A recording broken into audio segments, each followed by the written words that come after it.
কত বড় জ্যান্ত মাছ এসেছে আজ। বাড়িতে গেস্ট আসছে বলে কথা, ভালো মন্দ রান্না বান্না তো হবেই। নমস্কার, আমি দেবলীনা। আমার চ্যানেল সিম্পল লিনাতে তোমাদের আরও একবার স্বাগত জানিয়ে আজকের ব্লগটা শুরু করতে চলেছি। দেখো তো কারা কারা চিনতে পারছো এটা কি মাছ। যারা যারা চিনতে পারছো অবশ্যই কমেন্টে লিখবে এটা কি মাছ। আমাদের বাড়িতে মাঝে সাঝেই রুই কাতলা এত বড় বড় বোয়াল মাছ আসে, বাট এই মাছটা কিন্তু অনেক দিন পর এসেছে। আমার তো মনে পড়ে না লাস্ট কবে এসেছিল।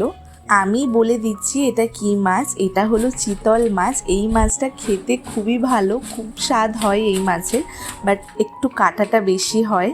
দেখো আবার কি সুন্দর নড়ছে, এটা একদম জ্যান্ত চিতল মাছ। এই মাছের খুব স্বাদ হবে খেতে। যেই কাকু মাছ নিয়ে এসেছে সেই কাকুই মাছটা কেটে দিচ্ছে।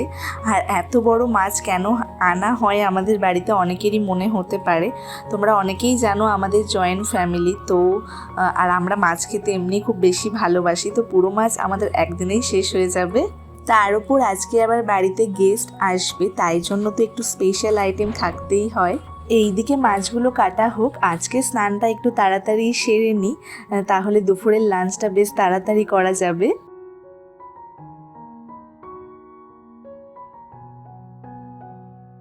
গোটা শীত জুড়ে স্নানের পর গায়ে এই মিঠে রোদটা লাগাতে এত ভালো লাগে। শীতকালে স্নান করে ছাদে না আসলে চলবেই না। আজকে ছাদে এসে দেখছি ছাদে বড়ি দেওয়া হয়েছে।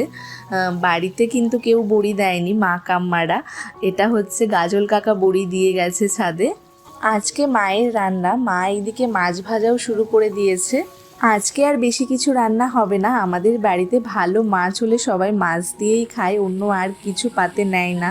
যখন মাছটা বাড়িতে এলো মনে হলো কত বড় মাছ, আমরা কতগুলো করেই না পিস খাবো, কিন্তু যখন কাটার পর এখন ভাজা হচ্ছে দেখো কয়েকটা পিস হয়েছে মাত্র। আর গেস্ট যারা আসবে বলছিলাম, আজ বাড়িতে মামা মামি আসবে, আর কিছুক্ষণের মধ্যে ঢুকেও যাবে হয়তো।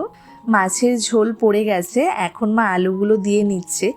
আলুগুলো আগেই ভেজে রাখা হয়েছিল।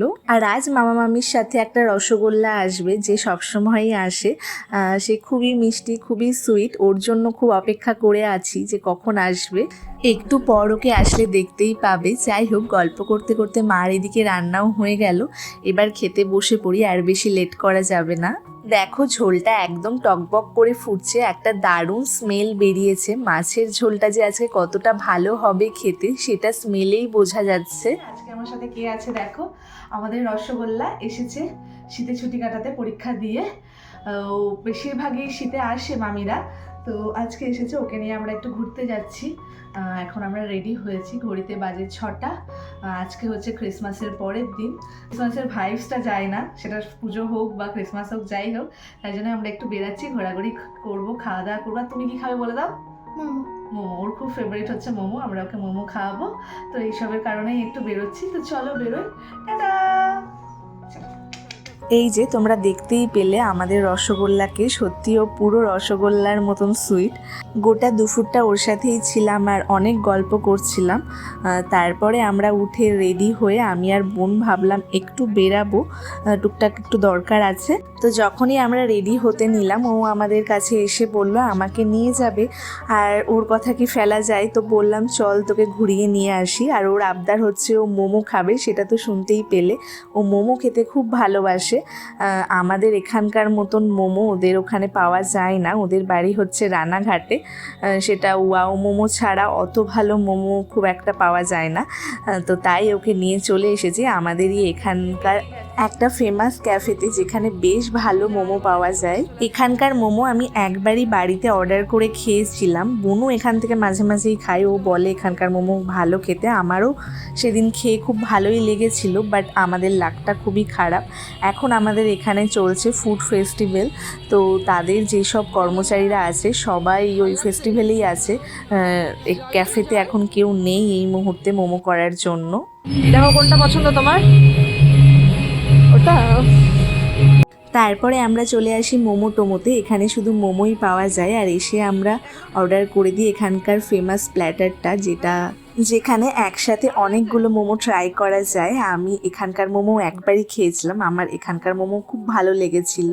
আর ওর অবস্থা দেখো, ও ঝাল ঝাল মোমো খেতে ভালোবাসে, তো প্যান ফ্রাই মোমোটাও পছন্দ করেছে, আর সেটা খেয়ে তো নাজেহাল অবস্থা। ও একদম শুষাচ্ছে, আর ওর গরম লেগে গেছে এত ঠান্ডার মধ্যেও। কোনটা বেশি ভালো লাগলো, প্যান ফ্রাইটাই?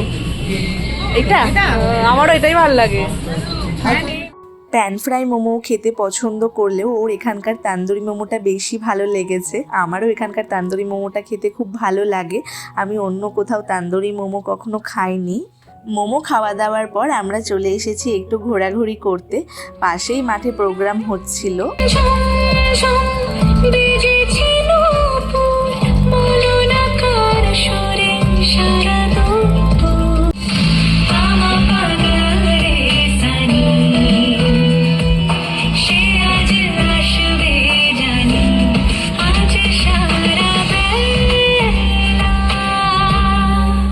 তার সাথে এখানে একটা আর্ট এক্সিবিশনও হয়েছিল, খুব সুন্দর সুন্দর ছবি এখানে প্রদর্শন করা ছিল, যেটা তোমাদের নজর কাড়বেই। দেখতেই পাচ্ছ কতটা এরিয়া নিয়ে আর্ট এক্সিবিশনটা হয়েছে, সব ছবি তো দেখানো সম্ভব না।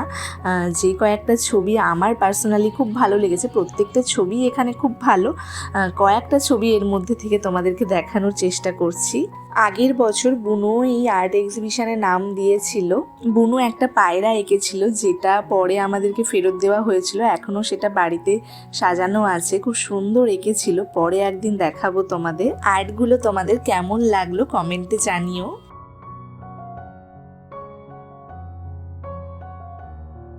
তারপর চলে গেছিলাম আমরা একটু চা খেতে, চা খেয়ে তারপরে বাড়ি চলে আসি। ভেবেছিলাম ওকে একটু চার্চে নিয়ে যাব, বাট আজকের দিনে চার্চে এত ভিড় হয়, ওই লাইন দিয়ে ঠেলাঠেলি করে ঢোকার আর কোনো ইচ্ছা হলো না আমাদের। শীতকালে বাড়িতে মামিরা এসেছে বলে কথা, একটু পিঠে পুলি না হলে কি হয়। বাড়ি এসে দেখছি মা, কাম্মা, কাকা সবাই মিলে বসেছে পিঠে করতে। আজকে বাড়িতে হচ্ছে দুধ পুলি। দুধ পুলিটা কিন্তু আমার একটা ভীষণ ফেভারিট পিঠে। আমরা সবাই আর খাবার যেখানে ব্লগ করতে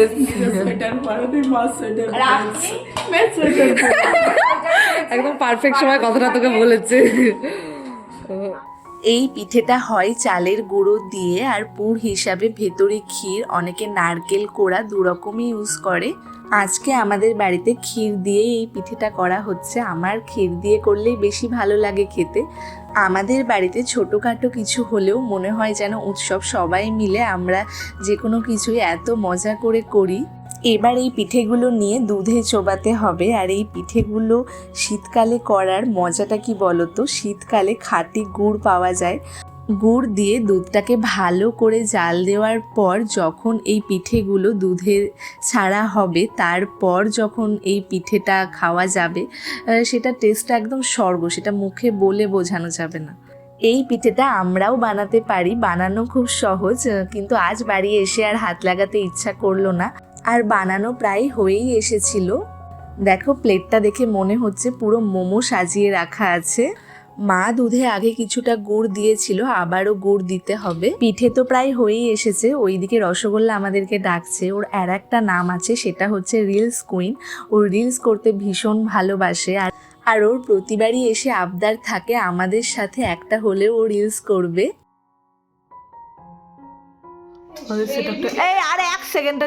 খাওয়া দাওয়ার পর রিলস শুরু করতে করতে অনেকটা রাত হয়ে গেছে, 3-4টে রিলস করতেই 2-2:30 বেজে গেছে। তারপর মামি লিটারালি বকা দিয়ে ওকে ঘর থেকে নিয়ে গেছে। আর একটা রিলস আমাদের বাকি ছিল, আর সেটা করার খুব ইচ্ছা ছিল, আর পরের দিনই ও চলে যাবে, তাই আমরা সকাল সকাল ঘুম থেকে উঠে কোনো রকমে সেই রিলসটা কমপ্লিট করি। ও আমাদের বাড়িতে এসে একদিন থাকলে আমাদের মনও কিছুতেই ভরে না, ওর মনও ভরে না।